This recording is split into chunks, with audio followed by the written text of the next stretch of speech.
দাঁতে দাঁত চেপে ছেলের মুখের দিকে তাকিয়ে ক্ষমা চেয়েছি, চোখে জল নিয়ে এবার বিস্ফোরক অভিনেতা পরমব্রত চট্টোপাধ্যায়। কি জানিয়েছে অভিনেতা, বিস্তারিত থাকছে এই প্রতিবেদনে। বন্ধুরা, চ্যানেলটি নতুন হলে চ্যানেলটি সাবস্ক্রাইব করে রাখতে পারেন ও ভিডিওটি শেয়ার করতে পারেন।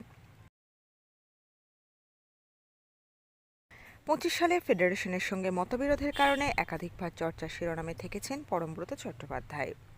বিতর্কের আগুন যখন প্রায় নিভু নিভু, সে সময় কলকাতা আন্তর্জাতিক চলচ্চিত্র উৎসবের মঞ্চে দেখা মেলে অভিনেতা পরিচালকের।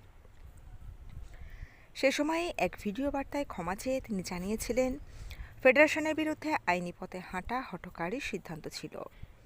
শুধু তাই নয়, ফেডারেশন অফ সিনে technicians and workers of eastern ইন্ডিয়ার সঙ্গে আর কোনো রকম আইনি জটিলতায় যেতে চান না বলেও জানিয়েছিলেন তিনি। এবার বুধ সন্ধ্যায় রুদ্রনীল ঘোষের ডাকা বৈঠকে টেকনিশিয়ান স্টুডিওতে হাজির হয়ে বিস্ফোরক কথা বললেন পরমব্রত।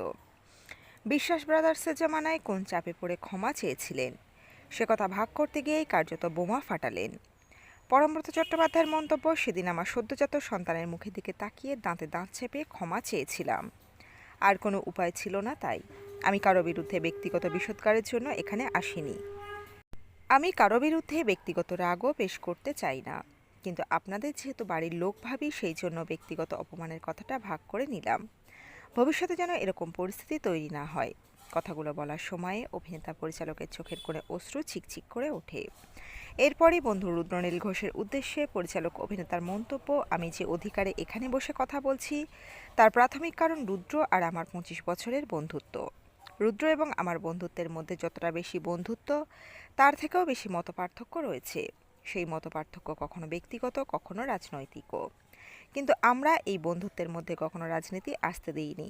আমার মনে হয় আমাদের এই ইন্ডাস্ট্রিতে সবার আগে এটাই হওয়া দরকার। পরমব্রত চান এবার প্রাক 2021 সালের মতো বাম জমানার ইন্ডাস্ট্রি ফেরত আসুক। মন্তব্য ছড়িয়ে পড়তেই পরমব্রতকে পাল্টা 21-এর বিধানসভা ভোটের রেজাল্ট বেরোনোর পর রগরানি দিবস ঘোষিত হোক বলে উল্লাসের কথা মনে করিয়ে দিয়েছেন নেট জগতের একাংশ।